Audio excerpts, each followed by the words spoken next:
Welcome, here I've got Nokia XR20 and I'm gonna show you how to turn on and off the camera shooter sound at this device.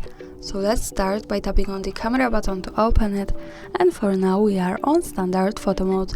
Let me take a picture. As you can hear, the sound is turned on. To turn it off, let's go to the left corner button to open the advanced camera settings.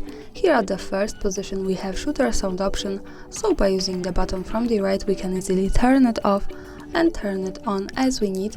Now let me keep it turned off. Let's move back to the camera, and now when I take another picture we can't hear the sound.